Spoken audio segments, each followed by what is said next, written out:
Hola Luciano, buenos días para vos y para el equipo de la radio. Bueno, muchas gracias. Acá te estamos escuchando. A mi lado está Guadalupe Freire y bueno, obviamente queríamos empezar a hablar de este caso, como que nos comentes un poquitito qué sucedió con esta pareja de Cipoletti, que de lo que tenemos en conocimiento ha ganado esta demanda contra una prepaga muy conocida de lo que es el país. Así es una pareja de adultos mayores, jubilados ya más de 65 años los dos, que mantuvieron esta prepaga durante 30 años. Cuando el varón de la pareja cumplió los 65, empezó a observar aumentos bastante desmedidos y luego le sucedió a la señora, también cuando cumplió esa edad, registró los mismos aumentos. Así que hicieron cálculos y bueno, empezaron los reclamos primero administrativos a la Superintendencia de Seguros de Salud, que es el organismo que regula el funcionamiento de las prepagas, y luego ya cuando se frustró toda la posibilidad de solucionar el problema, se inició un juicio civil en Cipolletti. Juicio que terminó con un fallo que dispone varias cuestiones.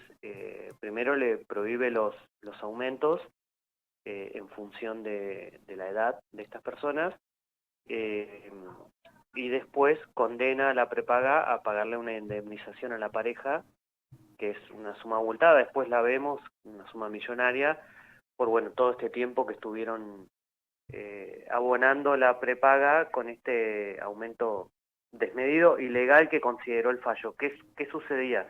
En ese momento estamos hablando de 2020. Sí, eso te iba a Eh, consultar. eh, claro, porque bueno, en este contexto sucedió algo con el decreto 70 del año pasado que desreguló, pero tienen algo en común, porque lo único que no desreguló el decreto es este aumento diferenciado según la franja etaria. O sea que se mantiene igual al mismo caso de 2020 porque sucedió esto. Hay un tope de aumento para adultos mayores que está vigente todavía pese a la desregulación completa del decreto, pero en ese momento también estaba vigente ese tope que no se respetó. En 2020 era del 12%, Sí. y el aumento fue cercano al 40%. Apa. O sea que Y ahora, Juan Cruz, superó. hay una cuestión acá que escuchándote cuando nos vas poniendo en contexto me surge, digo, la empresa en sí misma, obviamente la prestadora del servicio, informó de estos aumentos que como bien nos dejás vos, era del 12% el límite y se iba al 40%, ¿informaba justamente a estas personas? No, no, justamente fue sorpresivo. A partir de los 65, la empresa en el juicio alegó que era una obra una obra social, sí, derivada. Ellos estaban afiliados a través del Consejo de Ciencias eh, Agrónomas, supongo que eran de profesión agrónomos o de esa área. Entonces la empresa dijo que en realidad tenía un convenio con el Consejo Profesional y adujo alguna cuestión, como que no era prestador directo de la Claro. pareja, pero bueno, el argumento fue desestimado en el juicio porque el usuario o el cliente, en este contexto donde se regula también por la Ley de Defensa del Consumidor, porque no es una obra social, sino que es una prepaga que presta un servicio de salud, eh, el aumento había sido sorpresivo y desmedido, por eso el resultado del fallo. Juan Cruz, ¿cómo estás? Hola Eh, Guadalupe.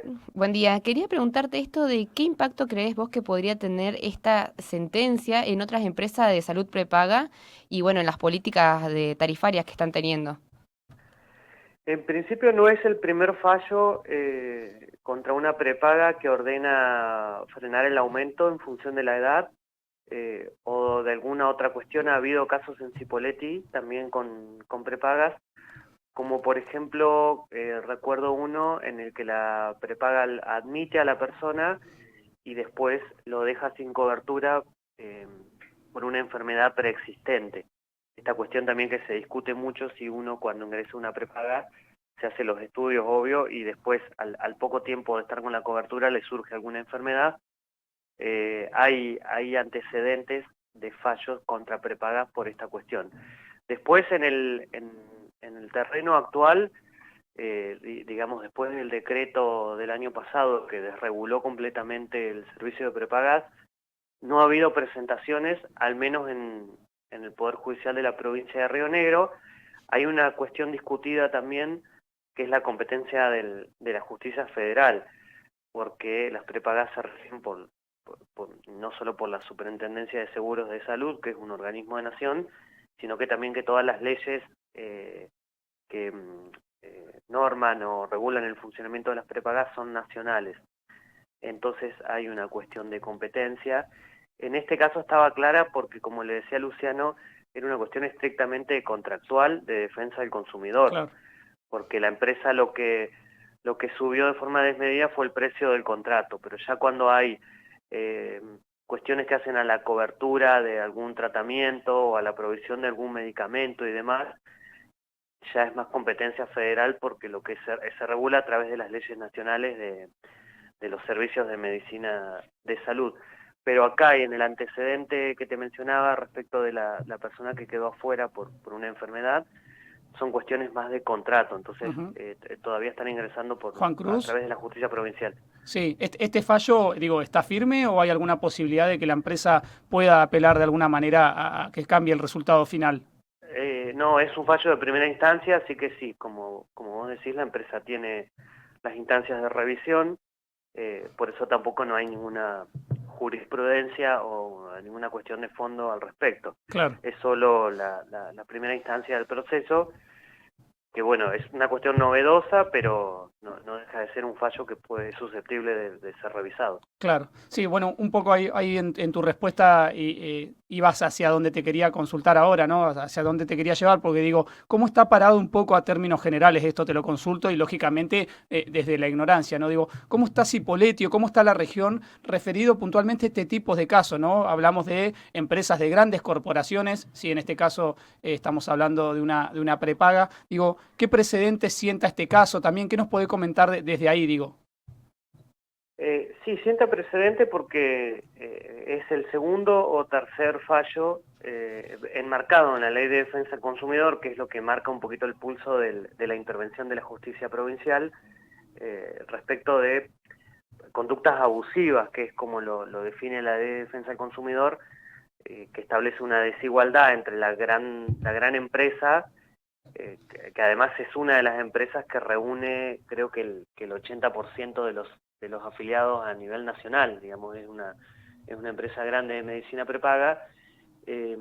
Respecto a esto, la litigación con un pequeño consumidor o con un matrimonio, en este caso adultos mayores de más de 65 años, sienta un precedente. Pero te diría que es el tercer o cuarto fallo contra una empresa tan grande en materia de cobertura de salud. Claro. No hay demasiado, hay que esperar un poquito más y ver qué sucede también con la regulación del decreto 70. Para trazar una analogía, por ejemplo, hubo una corriente, si se quiere, de demandas contra empresas de automóviles por los planes de ahorro, sobre todo en pandemia, que proliferaron mucho cuando la adhesión era telefónica y demás. Creo que estamos transitando ahora una ola similar a la que sucedió con los planes o círculos de ahorro contra las empresas de medicina prepaga. Claro, y estos son los primeros fallos de las primeras demandas. También hay que ver qué sucede y qué cuestión se define respecto de la competencia. Porque, por ejemplo, en materia de amparos, ya la Corte Suprema de Justicia definió que la competencia es la justicia federal. Por ende, todos los amparos, por falta de cobertura, no por cuestiones de contrato, de empresas de medicina prepaga, ya se interponen en la justicia federal, ya sea de Neuquén o de Roca, porque Cipolletti no tiene tribunales federales. Juan Cruz, y los detalles de este fallo que nos estás comentando, digo, ¿qué implicancias tiene valga la redundancia, este fallo para la empresa en sí misma? Y no sé en el contexto, porque como te decía, es una empresa con tantos afiliados que desconozco la foto completa de la empresa a nivel nacional. Si en otras provincias ha recibido sentencias adversas, creo que si tomamos el caso puntual de Cipolletti, no le debe significar mucho a la empresa. Ahora te digo de cuánto es la condena. No creo que pierda rentabilidad por un solo fallo de de Cipolletti. No, eso, Desconozco, sí, eso está clarísimo. Digo, me imagino, obviamente que hay una suma de dinero por daños y perjuicios, digo, moral impunitivo, vos lo sabrás mucho mejor que yo, esto digo, ¿no? sí, es de 4 millones la condena, Claro, incluido el reintegro, porque se hace lugar a la demanda, se le ordena abstenerse de futuros aumentos en razón de la edad, de aumentos no autorizados, digamos, claro. siempre siguiendo los aumentos que se rigen por la Superintendencia de Seguros de Salud, a reintegrar las sumas cobradas indebidamente y después se le aplica el daño moral y el daño punitivo, que es una especie de multa civil por la falta de conducta o por la inconducta enmarcada en la Ley de Defensa del Consumidor, y todo eso suma 4 millones.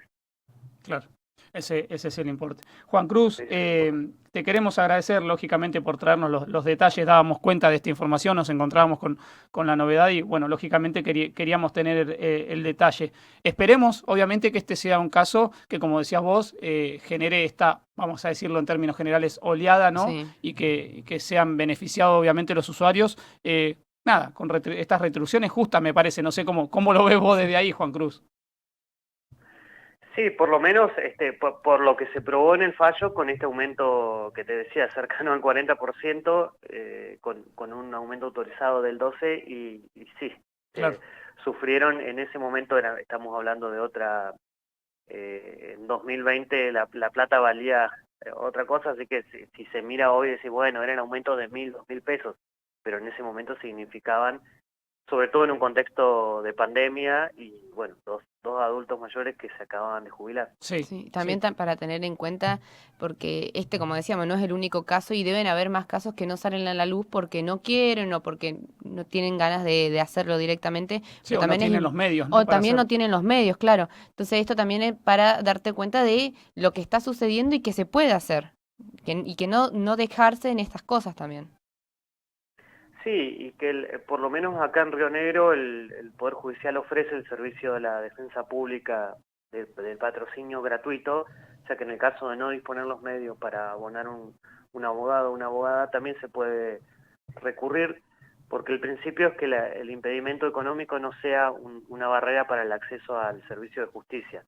Así que eso también está garantizado si una persona de pronto ve que no puede costear un abogado o abogada particular, puede demandar de todas maneras con un patrocinio gratuito. Claro, eso es muy importante. Juan Cruz, te mandamos un fuerte abrazo, que tengas un gran día y gracias por este contacto.